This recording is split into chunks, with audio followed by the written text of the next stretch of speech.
অনেক দূরে গেরুয়া নদী, অনেক দূরের একলা পাহাড়, অনেক দূরের গহন সেবন, গেলেই দেখতে পাবি। যাবি? আমার সঙ্গে যাবি? কেমন করে যাব রে মেঘ, কেমন করে যাব? নিয়ম বাঁধা জীবন আমার, নিয়ম ঘেরা এধার ওধার, কেমন করে যাব? শহুরে যান্ত্রিক নিয়মে আমরা বাঁধা পড়লেও কর্নেল রাহনুমা আপনাদের কিছুক্ষণের জন্য বাদল দিনের পাগল হাওয়ায় মাতিয়ে রাখবে। গান নিয়ে মঞ্চে আসছেন কর্নেল রাহনুমা।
কথায় আছে ওল্ড ইজ গোল্ড। আমরা কথাটা বলি, সাথে বিশ্বাসও করি। তাহলে কেন নয় মধুর অতীতকে জাগিয়ে তোলা? আসছে ফারহা সুমাইয়া।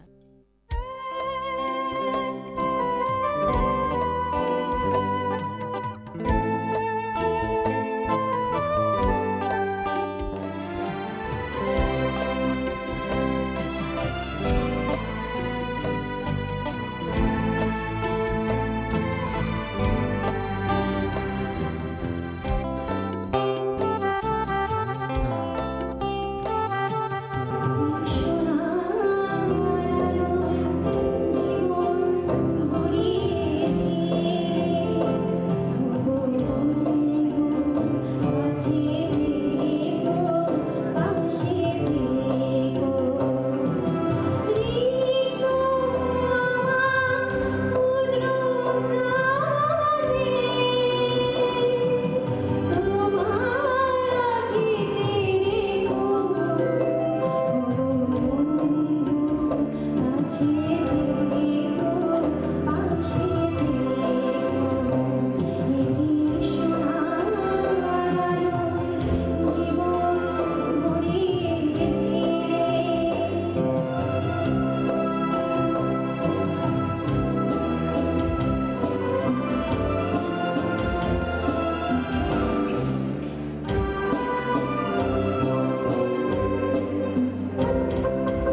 গান নাচের পাশাপাশি আজকের অনুষ্ঠানে আমরা আপনাদের জন্য উপস্থাপন করব কিছু প্রয়োজনীয় স্বাস্থ্য বিষয়ক তথ্য।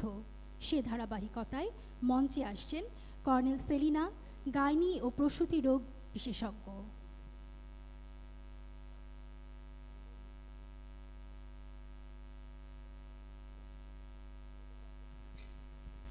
ব্রেস্ট ক্যান্সার অ্যাওয়ারনেস প্রোগ্রামের অ্যাম্বাসেডার যিনি আছেন তিনি হচ্ছেন অ্যাঞ্জেলিনা জোলি, অনেকেরই হার্টথ্রব ইনক্লুডিং মেয়েদের। তিনি তার ব্রেস্ট স্বেচ্ছায় দুটাই কেটে ফেলেছেন, কারণ আর কিছুই না, বংশগতভাবে ওনার ব্রেস্ট ক্যান্সারের ঝুঁকি ছিল।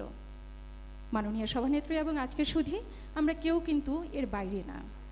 উনি খুব লাকি, ওনার ওখানটা এটা আইডেন্টিফাই হয়েছে, কিন্তু আমাদের এখানে হয়তো আমরা নিজেরা জানিই না, আমাদের সেই অ্যাওয়ারনেসই ডেভেলপ করে নাই।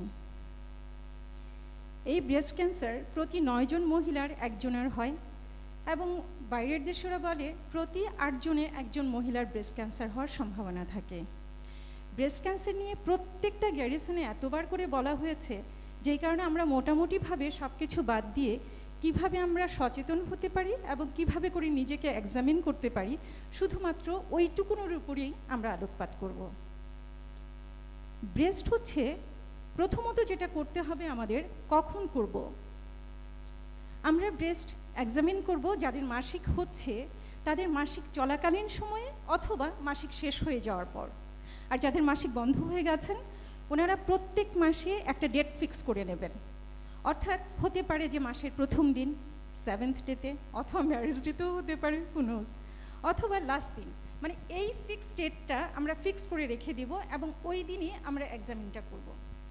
এক্সামিনেশনের জন্য আমাদের কিছুটা সময় লাগবে এবং একটা বড় ধরনের একটা মিরর লাগবে, আয়না লাগবে, যাতে করে নাকি আমার আয়নাটা আমাকে এখান থেকে শুরু করে আপার হাফ অফ দ্য বডিকে এক্সপোজ করতে পারে।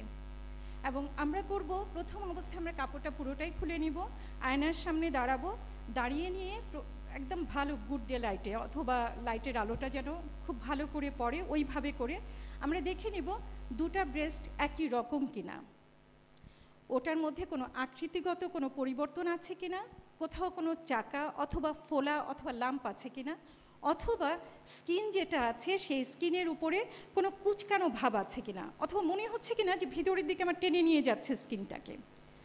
তারপরে যেটা করতে হবে, নিপলটাকে দেখতে হবে যে নিপলটাকে চাপ দিলে পরে কোনো কষ বা ডিসচার্জ বেরোচ্ছে কিনা, মিল্ক ছাড়া যে কোনো কিছু। এবং বাচ্চা যদি ব্রেস্ট মিল্ক না খায়, মানে ব্রেস্ট ফিডিং যদি মা না হন, সেক্ষেত্রে যেটা করতে হবে, তারপরেও যদি মিল্কটা আসে সেই ক্ষেত্রেও কিন্তু ডক্টরের শরণাপন্ন হতে হবে। এটা হচ্ছে দেখার ব্যাপার। নেক্সট কাজ হচ্ছে টাচ করা এবং ফিল করা।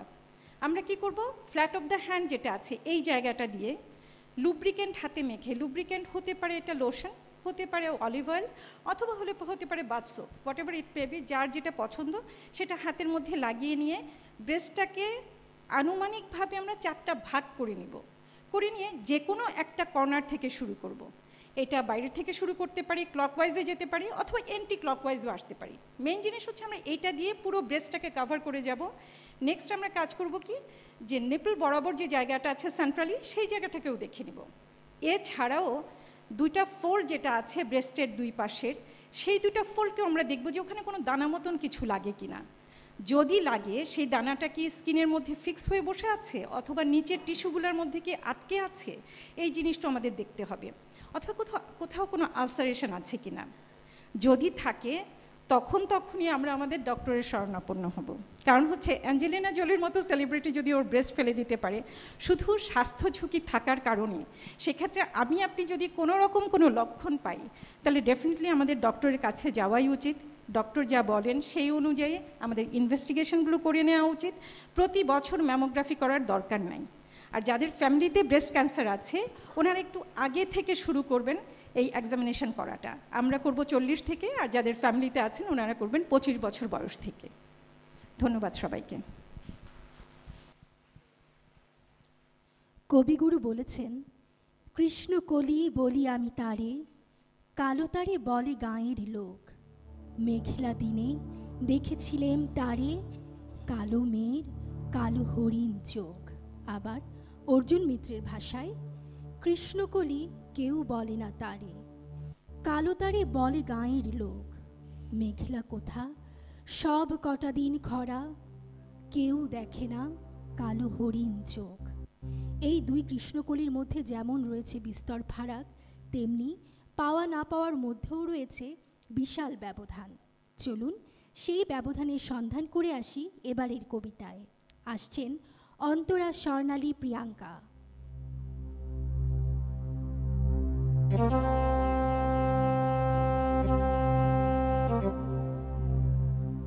আবৃত্তি করছি কবি জয় গোস্বামীর মালতীবালা বালিকা বিদ্যালয়। বেণীমাধব, বেণীমাধব, তোমার বাড়ি যাব। বেণীমাধব, তুমি কি আর আমার কথা ভাবো? বেণীমাধব মোহনে বাঁশি তমাল তরুমূলে বাজিয়েছিলে, আমি তখন মালতী স্কুলে ডেস্কে বসে অঙ্ক করি ছোট্ট ক্লাস ঘর। বাইরে দিদিমণির পাশে দিদিমণির বর। আমি তখন নবম শ্রেণী, আমি তখন শাড়ি। আলাপ হলো বেণীমাধব সুলেখাদের বাড়ি। বেণীমাধব, বেণীমাধব, লেখা পড়ায় ভালো। শহর থেকে বেড়াতে এলে আমার রং কালো। তোমায় দেখে এক দৌড়ে পালিয়ে গেছি ঘরে। বেণীমাধব, আমার বাবা দোকানে কাজ করে। কুঞ্জে অলি কুঞ্জে তবু ফুটেছে মঞ্জুরি। সন্ধেবেলা পড়তে বসে অঙ্কে ভুল করি। আমি তখন নবম শ্রেণী, আমি তখন 16। ব্রিজের ধারে বেণীমাধব লুকিয়ে দেখা হলো। বেণীমাধব, বেণীমাধব, এত দিনের পরে সত্যি বলো, সেসব কথা এখনো মনে পড়ে? সেসব কথা বলেছ তুমি তোমার প্রেমিকাকে? আমি কেবল একটি দিন তোমার পাশে তাকে দেখেছিলাম আলোর নিচে, অপূর্ব সে আলো। স্বীকার করি দুজনকেই মানিয়েছিল ভালো। জুড়িয়ে দিল চোখ আমার, পুড়িয়ে দিল চোখ। বাড়িতে এসে বলেছিলাম ওদের ভালো হোক। রাতে এখন ঘুমোতে যাই একতলার ঘরে। মেঝের উপর বিছানা পাতা, জ্যোৎস্না এসে পড়ে। আমার পরে জীবন ছিল চোরা পথের বাঁকে, মিলিয়ে গেছে। জানি না আজ কার সঙ্গে থাকে। আজ জুটেছে কাল কি হবে, কালের ঘরে শনি। আমি এখন এই পাড়ায় সেলাই দিদিমণি। তবু আগুন বেণীমাধব, আগুন জ্বলে করি। কেমন হবে আমিও যদি নষ্ট মেয়ে হই।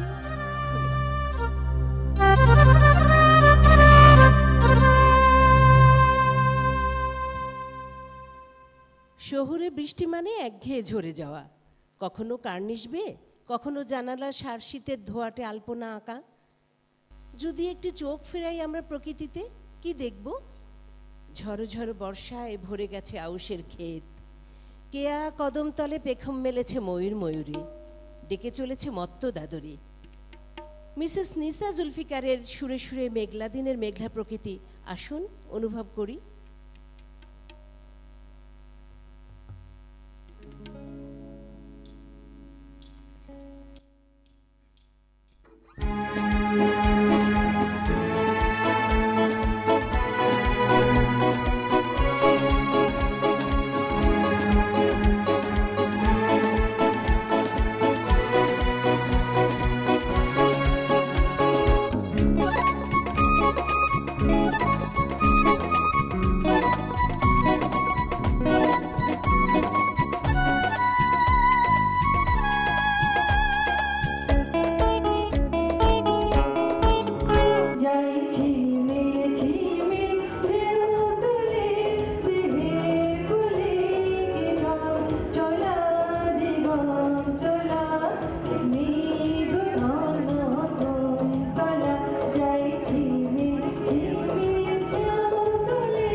বাংলার লোকসঙ্গীত বাংলার প্রাণ। এসব গান যেন জীবন নদীর বাস্তবতায় অবগাহন।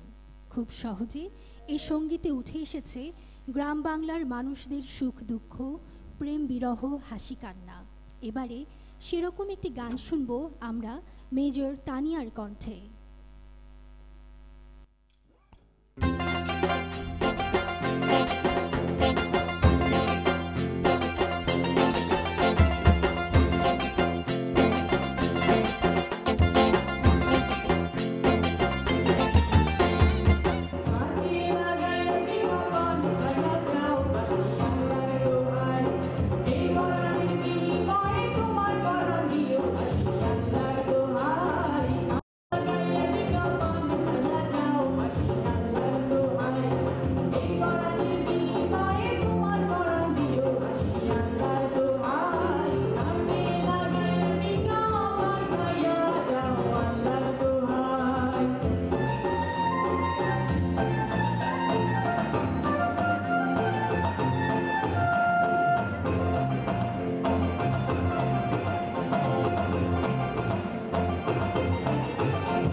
ডিজিটাল যুগে আমরা কিন্তু ঘরে বাইরে সবাই বেশ কর্মব্যস্ত।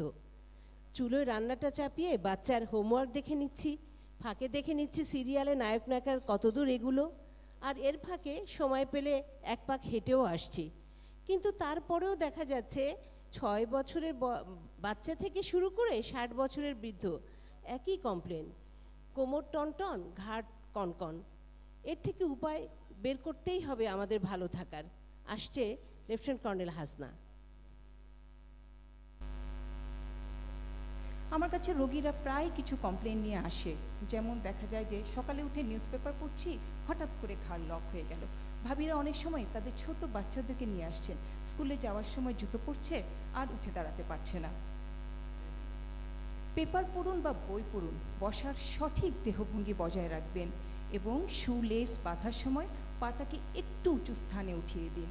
নিজে অভ্যস্ত হন, বাচ্চাকে অভ্যাস করান।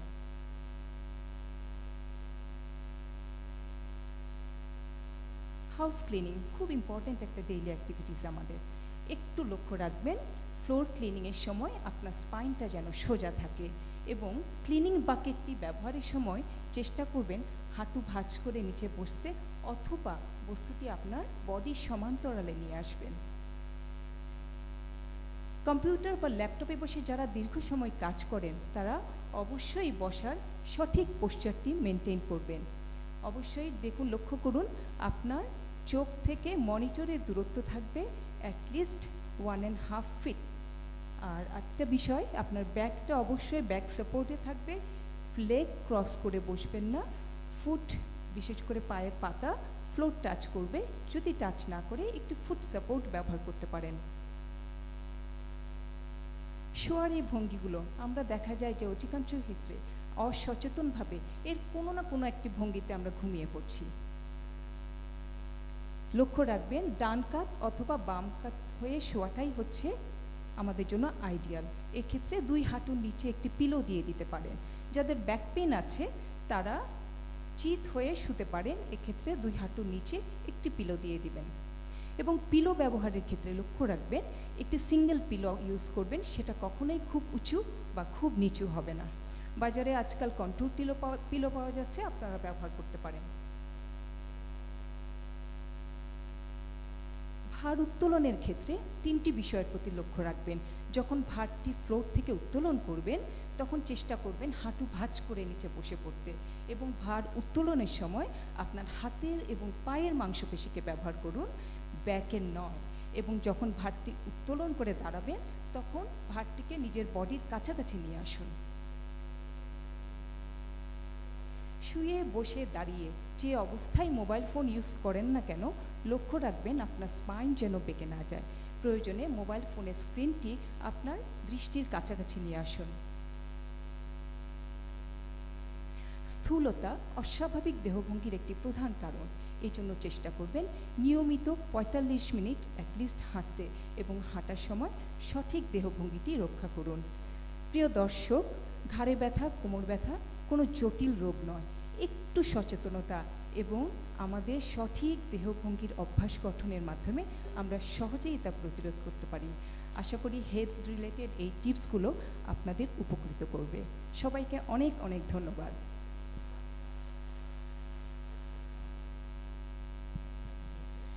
গান হলো, কবিতা হলো, এখন একটু নূপুর ছন্দ তুলুক দুপায়ে। আসছে নূপুরে ছন্দ তুলতে সাবা ও এশা।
বাঁশি বাজিয়ে যে মন রাঙিয়ে যায়, তার জন্যে সুরের ধ্বনি প্রতিধ্বনি নিয়ে এবারে মঞ্চে আসবেন কর্নেল জুন্নু রায়েন।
ব্যবহার করে অনেক মানুষের সাথে একই সাথে যখন আমরা যোগাযোগ করি, সেটা পেশাগত কারণে হোক, ব্যক্তিগত কারণে হোক, সেটাকেই আমরা বলছি সামাজিক যোগাযোগ মাধ্যম বা সোশ্যাল মিডিয়া। এটা হতে পারে ফেসবুক, ইউটিউব, টুইটার, ইনস্টাগ্রাম, নানাবিধ। আজকের এই বিশ্বায়নের যুগে সামাজিক যোগাযোগ মাধ্যমের ইতিবাচক ভূমিকার কথা আসলে বলে শেষ করা যাবে না। সেই ছোটবেলার হারিয়ে যাওয়া বন্ধুটিকে যেমন ফেসবুকে খুঁজে পাচ্ছি, তেমনি যে মা আসলে আগে মাসে একবার হয়তো বিদেশে থাকা ছেলেটার সাথে কথা বলতো, সে প্রতিদিনই হয়তো একবার ভিডিও কলে কথা বলছে। হাতের মুঠোয় আমরা পেয়ে যাচ্ছি বিশ্বের কোথায় কি হচ্ছে, কোথায় হচ্ছে আরব বসন্ত অথবা কখন ঘূর্ণিঝড় ফণী আঘাত হানবে। এ তো গেল শুভ দিক, কিন্তু অল্প কিছু নেতিবাচক দিকও আছে যেগুলো আমাদের সমাজ ব্যবস্থার উপর ভীষণভাবে প্রভাব ফেলছে। সেগুলো যদি একটু করে দেখি, আমরা এখন অনেক বেশি ভার্চুয়াল জগতের সাথে কানেক্টেড। আমরা সরাসরি সামাজিক সম্পর্ক স্থাপন করছি না। সাংস্কৃতিক আগ্রাসন হয়েছে আমাদের আরেকটি কুপ্রভাব। অতিরিক্ত সোশ্যাল মিডিয়া অ্যাডিক্টেড হয়ে তৈরি হচ্ছে ফেসবুক আসক্তি, ইন্টারনেট আসক্তি, ডিপ্রেশন, এমনকি আত্মহত্যার মতো ঘটনা। সাধারণত দেখা যায় যে যখন সোশ্যাল মিডিয়া যেমন ইউটিউব বা ফেসবুকে আত্মহত্যার বিশদ বিবরণ দেওয়া হয়, সেটা আমাদের ভালনারেবল গ্রুপ অফ পিপল, বিশেষ করে যারা নতুন প্রজন্ম, তাদেরকে খুব প্রভাবিত করে, তারা উৎসাহিত হয়। আর ব্লু হোয়েল গেমসের কথা আপনারা জানেন, যেটা শেষ পর্যায়ে কিন্তু আত্মহত্যায় প্রণোদনা ছিল। এছাড়াও সোশ্যাল মিডিয়ার বহুল ব্যবহারের ফলে তৈরি হচ্ছে একাকিত্ব, বাড়ছে স্থূলতা, আত্মনিমগ্ন হয়ে যাচ্ছি আমরা।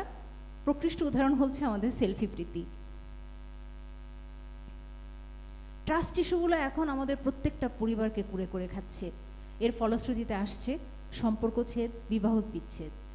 আমরা রিসেন্ট কিছু তথ্য উপাত্তের দিকে যদি তাকাই, তাহলে দেখা যায় যে বিবাহ বিচ্ছেদের 1/3 কারণ ফেসবুক ও অন্যান্য সামাজিক যোগাযোগ মাধ্যমের ব্যবহার। আর 10 ভাগের বেশি মানুষ মনে করছে যে ফেসবুকই বিবাহিত জীবনের ঝগড়া সন্দেহের মূল কারণ। আরও যদি প্রভাবের দিকে দেখি, যে জঙ্গিবাদ, এর প্রচার প্রসার কিন্তু সোশ্যাল মিডিয়ার মাধ্যমে হচ্ছে। বাস্তব জীবনে কোনো অন্যায়ের বিরুদ্ধে প্রতিবাদে কি আমরা এখন সোচ্চার হই? ফেসবুকে একটা জ্বালাময়ী স্ট্যাটাস দিয়ে কিন্তু মনে করি যে আমাদের কর্তব্য শেষ। আমার কাছে অনেকেই সিএমএইচে আসেন যে বাচ্চাটা অনেক বেশি আমাদের স্মার্টফোনে আসক্ত, খুব কমন একটি সমস্যা। আমার মেয়েটি যখন পড়াশোনা রেখে স্মার্টফোন নিয়ে ব্যস্ত, অথবা আমাকে যখন তার দরকার, তখন আমিই হয়তো বা ভার্চুয়াল জগতে ব্যস্ত হয়ে গেছি। এই ধরনের চিত্র এখন ঘরে ঘরে, যার ফলে তৈরি হচ্ছে ফেসবুক আসক্তি, ইন্টারনেট আসক্তি, গেমস আসক্তি। সাইকোলজিক্যাল রিপোর্ট বলে যে যখন বাচ্চারা খুব ফাস্ট মুভিং অবজেক্ট দেখে, সেটা হতে পারে খুব ফাস্ট মুভিং কার্টুন যেমন টম অ্যান্ড জেরি, অথবা ইন্টারনেটে যে সমস্ত গেমসগুলো, এই ফাস্ট মুভিং অবজেক্ট তাদের রিডিং স্কোর ডাইরেক্টলি কমিয়ে দেয়। বইয়ের স্থির অক্ষরগুলো তখন আর তাদের আকর্ষণ করে না, ফলে ডাইরেক্টলি তাদের মনোযোগ কমে যায়, আর তার ফলাফল হচ্ছে পরীক্ষায় খারাপ রেজাল্ট। বাচ্চারা কিন্তু আর আগের মতো আমাদের সাথে যোগাযোগ করতে পারছে না। সোশ্যাল মিডিয়াকে তারা তাদের যোগাযোগের মাধ্যম বা ভাব প্রকাশের মাধ্যম হিসেবেও ব্যবহার করে নিচ্ছে। অনলাইন হেনস্থা আর ইন্টারনেটে শিশুদের যৌন নিপীড়নের কথাও আমরা জানি। তো এই যদি হয় অল্প কিছু কুপ্রভাব, তার সমাধানও নিশ্চয়ই আছে। সমাধানের জন্য যদি আমি বলি, প্রথমেই বলবো বিশেষ করে আমার নতুন প্রজন্ম, আমার সন্তানের জন্য আমার চোখ রাখতে হবে সে কি করছে, সে কি দেখছে। তার জ্ঞানের জন্য এখন আমি ইন্টারনেটকে বন্ধ রাখতে পারবো না, আসতেই হবে অবারিত ইন্টারনেটে জ্ঞানের দুয়ার খুলে দিতেই হবে। কিন্তু আমি অবশ্যই নজরদারির মধ্যে রাখবো এবং সময়টাকে আমরা লিমিট করব। ফেসবুক যেন তার পুরো পড়াশোনার সময়টাকে খেয়ে না নেয়। বাচ্চাদের কথা শুনুন, তাদেরকে আদর করুন, তাদের সাথে ভালো সময় কাটান। পরিবারের একটা ডাইনিং টেবিলের চিত্র যেমন এমন না হয় যে আমরা প্রত্যেকে আমাদের স্মার্টফোনে নিমগ্ন। আমি যেন আমার ছেলের জন্মদিনে শুধুমাত্র একটা গাল ভরা স্ট্যাটাস দিয়ে উইশ করেই আমার দায়িত্ব শেষ মনে না করি। পরিবারের সাথে ভালো সময় কাটানোর আসলে বিকল্প নাই। আগে আমরা বলতাম কোয়ালিটি টাইম, এখন আমরা বলি কোয়ালিটি এবং কোয়ান্টিটি দুটোই দিতে হবে। কোয়ালিটি টাইম, একসাথে খাবার খান, ইনডোর গেমসে সবাই মিলে ইনডোর গেমসে বসুন, বাড়িতে ঘুরতে যান। পরিবারের সাথে ভালো কিছু সময় কাটাতে হবে, সেটা বাচ্চাদের সাথেও নিজেদেরও। খেলাধুলায় উৎসাহিত করতে হবে আমাদের পরবর্তী প্রজন্মকে। আমরা তাদেরকে আমাদের আবারও রুটের বা আমাদের মাটির টানের কাছে ফিরে আনবো, চর্চা করাবো, নৃত্য, কলা, সঙ্গীত, বই পড়ায় আগ্রহী করাবো। নৈতিকতা তৈরির ক্ষেত্রে আসলে ধর্মচর্চার কোনোই বিকল্প নাই, কাজে ধর্মচর্চায় আমরা উৎসাহিত হব। পরিশেষে এই ছবিটার মাধ্যমে একটু করে বলি যে আমরা যেন সঠিকভাবে আমাদের টাইম ম্যানেজমেন্ট করি। আমি আমার প্রাত্যহিক দায়িত্ব পালন করব, আমি আমার সামাজিক যোগাযোগ মাধ্যমে ব্যস্ত হব এবং আমার অবসর জীবনযাপনটাও কাটাবো। আমার শখগুলোকে আমি নার্চার করব। হতে পারে সেটা বাগান করা, হতে পারে গান গাওয়া, যে কোনো কিছু। নতুন নতুন বন্ধু তৈরি করব, অথবা বেরিয়ে যাব নতুন কোনো জায়গার উদ্দেশ্যে। আর এতেও যদি সমস্যার সমাধান না হয়, আমরা তো আছি। ধন্যবাদ।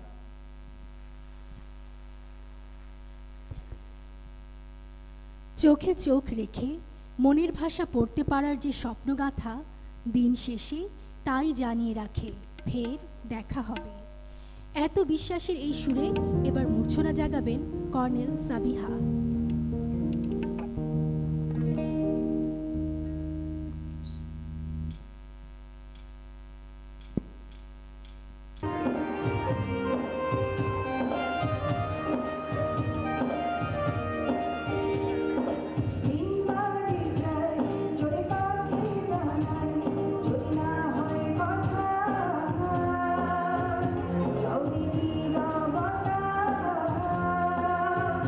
তুমি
আপনি কোথা থেকে আসলেন? এখানে লেডিস ক্লাবের একটা গুরুত্বপূর্ণ অনুষ্ঠান হচ্ছে, বহুত গণ্যমান্য ব্যক্তি আছে, আপনি কিভাবে ঢুকে পড়লেন? সেজন্য তো এলাম ম্যাডাম, অনেক গণ্যমান্য অনুষ্ঠান, সবাইকে আমি রান্না শিখাতে এসেছি। অনেক আজকে গণ্যমান্য ম্যাডামরা আছেন, আমার রান্না শেখাতেই হবে ম্যাডাম, আমি রান্না শেখাতে আসছি। গতবারও আসতে চেয়েছিলাম, সবাই আমাকে হিংসা করে। তারপর আমি ফোন দিলাম কখন আসব, আমাকে বললো রাত 10টায়। পার্লার থেকে এসে যে দেখি সব তালা বন্ধ, পরে দেখি সব দরজায় তালা, আমি রান্না শিখাতে পারিনি। তাই এবার না বলে এসেছি, কোনো সুযোগ নেইনি। আপনারা আসতে দেন না, আমি রান্না শেখাবই। কিন্তু এখানে তো শুধু সেনা কর্মকর্তা বা সেনা সদস্যরা অংশগ্রহণ করবে। আচ্ছা, তুমি কানিজ? সুধীবৃন্দ, ও আমাদের একজন সুদক্ষ সেনা কর্মকর্তা এবং ওর কাজের প্রশংসার কোনো ঘাটতি নেই। কিন্তু ওই যে ছেলেবেলায় বাবা মা মাথার ভিতর ঢুকিয়ে দিয়েছে, লেখাপড়া যাই করো, ঘরকন্যা করতে হবে, রান্নাবান্না জানতে হবে, সেই থেকে ওর মগজের ভিতর এটা গেঁথে গেছে। যেখানেই ও গ্যাদারিং দেখে, সমাবেশ দেখে, সেখানে ও রান্নার অনুষ্ঠান নিয়ে হাজির হয়। আমার কিছু করার নেই। থ্যাংক ইউ ম্যাডাম, আমাকে একটা ফ্লোর দেওয়ার জন্য। আপনি সকাল থেকে মাইকটা নিয়ে আছেন, ছাড়ছেনই না। সে কখন থেকে মাইকটা যে নিয়েছে আর ছাড়ছেই না। একাই বলবে, আমরা বলবো না? আমাদেরও তো বলতে ইচ্ছা করে। ম্যাডাম, ক্যামেরা চালু হয়েছে ম্যাডাম, জুসটা রাখেন ম্যাডাম। ও সরি সরি সরি। আসসালামু আলাইকুম, প্রীতি ও শুভেচ্ছা জানিয়ে শুরু করছি আমার আজকের রান্নার অনুষ্ঠান। তো আজকে আপনাদের সবাইকে আমি একটা শেখাবো, এটি কঠিন রেসিপি, সহজ ভাষায়। কারণ রান্না শেখানোই আমার কাজ। আমি জন্ম থেকে মৃত্যু পর্যন্ত আপনাদের রান্নাই শেখাবো। আজরাইল আসলেও ওনাকে একটা শেখাতাম, কিন্তু উনি যে কখন আসবেন আমাকে উনি বলে আসবেন না। যাই হোক, তাই হয়তো ওনাকে আর শেখানো হলো না। তো প্রতি অনুষ্ঠানে আমি পৃথিবীর বিখ্যাত জায়গায় নিয়ে যাই সবাইকে। আজকে এনেছি ঢাকা সেনানিবাসের একটি বিখ্যাত জায়গা, কিন্তু মনোরম পরিবেশ, এত অন্ধকার যে কেন লাগছে বুঝতে পারছি না। ও সরি, আমি সানগ্লাসটা খোলা হয়নি, সরি ম্যাডাম। মা, কত ম্যাডামরা, সুন্দর সুন্দর ম্যাডামরা বসে আছে। তো আজকে একটা স্পেশাল শো আছে আমার রান্নার সাথে। আমি আবার লাইভে চলে যাব, এখন লাইভের যুগ তো, লাইভ ছাড়া ভালো লাগে না। তো আমার নাম্বারটা স্ক্রল করে যাচ্ছে নিচে, আপনারা প্রশ্ন করতে পারেন, যে কোনো প্রশ্ন। হ্যাঁ, ঠিক আছে। তো আজকে আপনাদের আমি শেখাবো কঠিন রেসিপি সহজ ভাষায়, নুন দিয়ে ভাত, নুনতা ভাত। তালে তালে বলতে হবে, নুন দিয়ে ভাত, নুনতা ভাত। আচ্ছা, তো আমাদের প্রথমেই লাগবে কি? চাল। এই যে চাল, চাল, ঠিক আছে। প্রতি অনুষ্ঠানে আমার একজন দর্শক থাকে। আজকে আমি একটা রুচিহীন বাচ্চাকে আনবো। তার মা বলেছে সে খেতে চায় না, মানে তার পছন্দ রুচিহীন না, সে খেতে চায় না, তাই সে রুচিহীন। তো আসো রুচিহীন বাচ্চা, আসো আসো। ছোট্ট একটা রুচিহীন বাচ্চা আমাকে সাহায্য করবে আমার রান্নায়। ও খেতেই চায় না, তো সহজ ভাষায় ওকে আমি আর কি শিখাবো। তোর মাকে বলেছি যে আপনারা সিএমএস থেকে বি কমপ্লেক্স সিরাপ আনবেন, আপনি রান্নার সময় কিভাবে রাঁধবেন আমি বলে দিব। কেমন আছো? তুমি খাও না কেন? কতদিন না খেয়ে আছো বাবা? অনেক দিন। হ্যাঁ, বোঝা যাচ্ছে। আমি আবার না খেয়ে একদম থাকতে পারি না, আমার স্বাস্থ্যটা দেখে বুঝো না? হ্যাঁ, ঠিক আছে। তো তোমাকে আজকে শিখাবো কি জানো? আজকে যে নুন দিয়ে ভাত, একটু সইটা দাঁড়াও, ক্যামেরার সামনে তুমি থাকলে হবে, আমাকেও তো থাকতে হবে। হ্যাঁ, বেশি যায় না, এনে থাকো, বেশি দুললো না, এটা তো গানের অনুষ্ঠান না, দুলতাছো। শুনো, এই যে চাল, চাল ম্যাডাম, এই যে এত চালটা সুন্দর করে প্রথমে আপনারা ধুবেন ভালো করে। নদী, নালা, খাল, বিল ডোবার পানি দিয়ে নয়, সেনা পানি অথবা এমইএসের নলকার পরিষ্কার সাদা পানি দিয়ে ভালো করে ধুবেন। এইখানে এমইএসের পানি নাই তো, সিফাতে ধুই আনো তো সাইলডি যাও। ও আস্তে আস্তে বলে দিচ্ছি, এখানে ব্যবহার করবেন। চালটা ধুয়ে এনেছো? এই শুনো, তোমার সুলকানির হাতে ধাও নাই তো? ম্যাডামরা কিন্তু পরিষ্কার, ঠিক আছে। তো যাই হোক, চালের পরে যেটা হবে, আপনি চুলা জ্বালিয়ে দিবেন। চুলাতে দিবেন হচ্ছে পানি, তারপর হচ্ছে চাল আর একটু লবণ। এটা হচ্ছে ওকে আমরা দিব। একটা ফোন এসেছে মনে হয়, ফোনটা নিয়ে নিই। Thank you. হ্যাঁ, কে?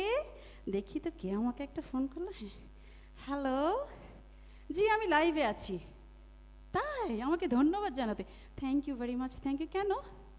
ও আচ্ছা আচ্ছা, আমি সবাইকে এই টিপস এক্ষুনি দিয়ে দিয়েছি, ধন্যবাদ। আচ্ছা, ওনার বাচ্চা চ্যানেল ঘোরাতে ঘোরাতে হঠাৎ করে একদিন আমাকে দেখে ফেলেছে। তারপর থেকে নাকি যখনই বলে কানিজ আন্টি আসছে, বাচ্চা ঘুমিয়ে যায় ভয়ে। তা আপনাদের এই ধরনের কিছু লাগলে আমার ছবি তুলে নিতে পারেন। বাচ্চা যখন না ঘুমাবে বলবে কানিজ আন্টি আসছে, কিন্তু বাচ্চা ঘুমিয়ে যাবে। এই ধরুন লেডিস ক্লাবের প্রোগ্রামের আসার আগে ঘুম পাড়িয়ে আসলেন, আসছে ঘুমিয়ে যাবে। তো থ্যাংক ইউ দর্শক। আচ্ছা, আরেকটা কমেন্ট চলে এসেছে, কি যে করি। কুলসুম আপা লিখেছে, হাই হাই আপা, আপনাকে অনেক সুন্দর লাগছে না? আর বলবেন না, আজকে আমি সাজতেই পারিনি, হুট করেই চলে এলাম। আমাকে তারা বলেনি যে 10টায় প্রোগ্রাম, গোপন সূত্রে জেনে ফজরের আজানে বসেছিলাম, হঠাৎ ঘড়ি দেখি 10টা বেজে গেছে, সাজতেই পারলাম না, তবুও সুন্দর লাগছে। Thank you. কিন্তু কালো লাগছে? ও কারেন্ট নেই ওনাদের না, এমইএসে ফোন করে বলতে হবে। আচ্ছা, আমি বলে দিচ্ছি, তাই মনে হয় কালো লাগছে, কারেন্ট নেই তো, ঠিক আছে। আচ্ছা দর্শক, পরে কল নেব, আমি রান্নাটা শেষ করি। আসো, এই শোনো, তুমি এত শরীর চুলকাও, তুমি কৃমির ওষুধ খাবা, ঠিক আছে? আর 5টা ট্যাবলেট গুঁড়া করবা, সারা গায়ে লাগাবা, তোমার ভিতরের বাইরের সব কৃমি মরে যাবে। আমিও করেছি, চলে গেছে সব, ঠিক আছে? তা যাই হোক, রান্না এভাবে করবেন, আয়োডিনযুক্ত লবণটা আপনারা ব্যবহার করবেন। এই বাচ্চাটা একেবারে আয়োডিন ছাড়া। একটু খাও তো বাবা, শোনো, আয়োডিন খাও। ভালো লাগছে না? ভালো লাগছে না শরীরটা? হ্যাঁ হ্যাঁ, ঠিক আছে। তো রান্না একটু আমরা এখন বিরতিতে যাব দর্শক, রান্না চুলায় হচ্ছে, একটু আমরা বিরতি করে আসি। এই ক্যামেরাটা অফ রাখো, সব ক্যামেরায় তুললো না। এই যে দেখছো ভাতটা, এটা 7 দিন আগে রান্না রাখছি। তোমার কি রান্না দেখানোর আমার এত সময় আছে? হ্যাঁ, এইটারে আমি দেখাবো কত সুন্দর ভাত। তুমি বলবে কি, খেয়ে মজা হয়েছে। বললো তোমার জন্য আমি চকলেট আনছি, দেখো এই যে স্ন্যাকার্স, এত চকলেট। হ্যাঁ শোনো, এটুম চকলেট খাইছো জীবনে? এটা যখন বলবা তখন দিব, নাহলে দিব না, নিয়ে যাবো। বলবা মজা হয়েছে আন্টির রান্না, ঠিক আছে? হ্যাঁ আসো, এই ক্যামেরা অন করো। সুধী মণ্ডলী, বিরতির পর আমরা আবার ফিরে এসেছি অনুষ্ঠানে। আরেকটা কল এসেছে, নেই? হ্যাঁ, কল করেছে মদন ভাই। আজকাল ভাইরাও আমার অনুষ্ঠান দেখছি, রান্না না। মদন ভাই কি লিখেছেন, আপা আমাদের উপর একটু দয়া করেন, রহম করেন। কেন কেন? হ্যাঁ, আপনার লাস্ট এপিসোড দেখে আমাদের এলাকায় 2 জন স্ট্রোক করে মারা গেছে। ও খোদা, এই শোনো শোনো শোনো, আরে এনে কি বলছে যে আমার রেসিপি খায় মরছে? কেন মরছে বুঝো না? স্ট্রোক করছে তো। গান আছে না, পরে না চোখের পলক কি তোমার রূপের ঝলক, দোহাই লাগে মুক্তি তোমার একটু আঁচলে ঢাকো, আমি জ্ঞান হারাবো, মরে যাব। আমার রূপে দেখে মরে গেছে, বুঝে না, রূপের সৌন্দর্যে মরে গেছে। যাই হোক, তো দর্শক, ভাত রান্না আমাদের হয়ে গেছে। এই দেখেন কত সুন্দর ভাত। এই যে দেখেন ম্যাডামরা এভাবে ভাত রান্না করবেন, নুন দিয়ে ভাত, নুনতা ভাত। বলো তালে তালে, নুন দিয়ে ভাত, নুনতা ভাত। Very good. হ্যাঁ, এই তো ভাতটা খাও, দেখো কত মজা হয়েছে। খাও, একটু জিংড়ে গেছে 7 দিন আগে, খাও না, চকলেট দেবো কইছি, একটু বেশি করে খাও, বেশি বেশি খাও। মজা হয়েছে না? বলো বলো, মজা মজা হয়েছে। হ্যাঁ হ্যাঁ, মজা হয়েছে। তো ম্যাডাম, এখানে আরেকটা কথা আছে, আপনাদের উপকারী টিপস। এই যে বাসি ভাতটা, এটা ব্লেন্ডারে দিবেন। ব্লেন্ডারে দেওয়ার পরে আপনার ভালো করে ব্লেন্ড করে সারা রাত মুখে মেখে রাখবেন। সকালবেলা উঠে দেখবেন আপনার রূপ ঝকঝকে তকতকে হয়ে গেছে। তো যেটা হয়েছে যে একই খরচে আপনার ভাত এবং মেকওভার দুটো হয়ে যাচ্ছে। স্বামীর মন জয় হবে, স্বামী খুশি হবে, সুখী ফ্যামিলি হবে। তো আমাকে আরেক, এত কল আসে আমার। হ্যালো, ও লাজিয়া রিয়াজ ভাবি, কেমন আছেন? আপনি ঢাকা চলে এসেছেন? হ্যাঁ হ্যাঁ হ্যাঁ, তাই আমার উপটন মেখে আপনি ঝকঝকে তকতকে হয়ে গেছেন, এখানেই আছেন? কোথায়? আমি তো দেখি, একটু দাঁড়ান, সবাইকে দেখার সুযোগ দিন। ও দেখুন, সবাই কি সুন্দরী একজন ভাবি, ওই যে পিছনে নীল শাড়িতে দাঁড়িয়ে আছে, উনি কিন্তু এই মাইকটার মতো কালো ছিল। আমার উপটনটা মেখে এত সুন্দর হয়ে গেছে, এবং এখন উনি যখন ছবি তোলেন কোনো ফ্ল্যাশের প্রয়োজন হয় না, এবং যাদের মোবাইলে ফ্ল্যাশ নেই ওনাকে খবর দিয়ে নিয়ে যায়, ভাবি একটু পাশে দাঁড়ান, একটা ফ্ল্যাশের কাজ হয়ে যায়। উনি এত সুন্দর। ধন্যবাদ ভাবি আমাকে কল করার জন্য, ধন্যবাদ, ভালো থাকুন। তো যাই হোক, এখন উপটনটা, আমার এই উপটনটা আমি শেষে মাখবো। আর আমার এই যে উপটনটা যখন বানাবেন, যারা ফর্সা থেকে বেশি ফর্সা কালো হতে চান তারা একটু আলকাতরা মিশিয়ে নেবেন, আর যারা কালো থেকে বেশি ফর্সা হতে চান তারা একটু চুন মিশিয়ে নেবেন। তো যেটা হবে, আপনার উপরের যে লেয়ারটা এটা একেবারে উঠে যাবে। হ্যাঁ, কোনো আর কালো হওয়ার জীবনে কোনো ভয় থাকবে না। আমার টিপের ডিজাইনটা ক্যারাম ডিজাইন, হ্যাঁ হ্যাঁ, ক্যারামের গুটি ডিজাইন, ঠিক আছে। তো আসো, এবার আমি ডাকবো আমার রেসিপি খেয়ে সুস্বাস্থ্যবতী হয়ে গেছে। আসো রুচিযুক্ত সুস্বাস্থ্যবতী, আসো আসো। কেমন আছো তুমি? ভালো আছো? কতদিন পরে তোমার সাথে আমার দেখা। আসো, তুমি আমার, হ্যাঁ তাই, হ্যাঁ লাইভে আছি, সেজে আসছো। কেমন আমার রেসিপি সবাইকে বলো। আপার রেসিপি এত মজা আর খুব টেস্ট, অনেক টেস্ট বলছি। দিমু দিমু খাবো অধৈর্য হয় না চকলেট তো দিমু দাঁড়াও তোমাদের জন্য। তো ঠিক আছে, আজকে এই পর্যন্ত শিখালাম আপনাদের নুন দিয়ে ভাত, নোনতা ভাত। আর আমাকে সহযোগিতা করার জন্য আমার ছোট্ট দুই বন্ধুকে, রুচিহীনকে একটি চকলেট, রুচিযুক্তকে একটি চকলেট। তো আমি আবার আসবো, জোর করেই আসবো যে কোনো অনুষ্ঠানে আপনাদের নতুন নতুন রেসিপি শেখাতে। শেখানোই আমার কাজ, জন্ম থেকে মৃত্যু পর্যন্ত আমি শিখেই যাব। তো ভালো থাকবেন, সুস্থ থাকবেন। আসসালামু আলাইকুম।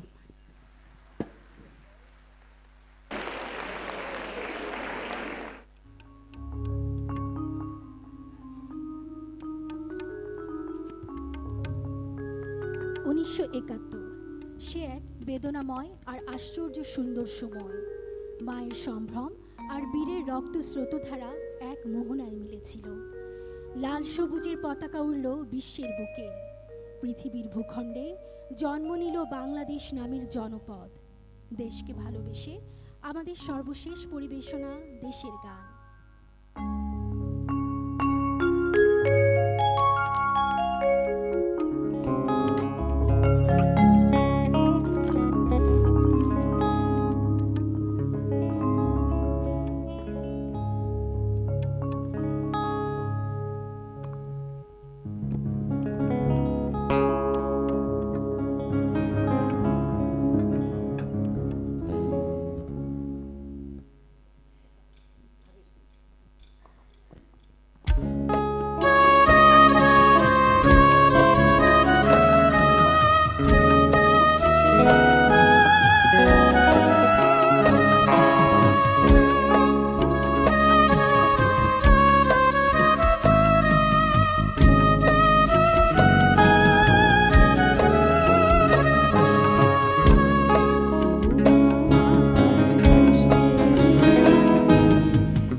স্বাস্থ্যসেবায় এএফআইপি ও সিএমএইচের অবদান জাতীয়ভাবে এবং কোনো কোনো ক্ষেত্রে আন্তর্জাতিকভাবে স্বীকৃত।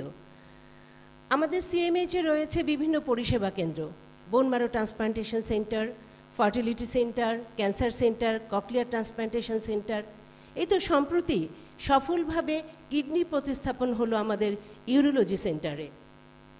আমাদের শিশু বিভাগের বিভাগীয় প্রধান, আন্তর্জাতিক খ্যাতিসম্পন্ন বিশিষ্ট শিশু হৃদরোগ বিশেষজ্ঞ, চিকিৎসা ক্ষেত্রে তার অবদানের জন্য এবার পেয়েছেন স্বাধীনতা পদক।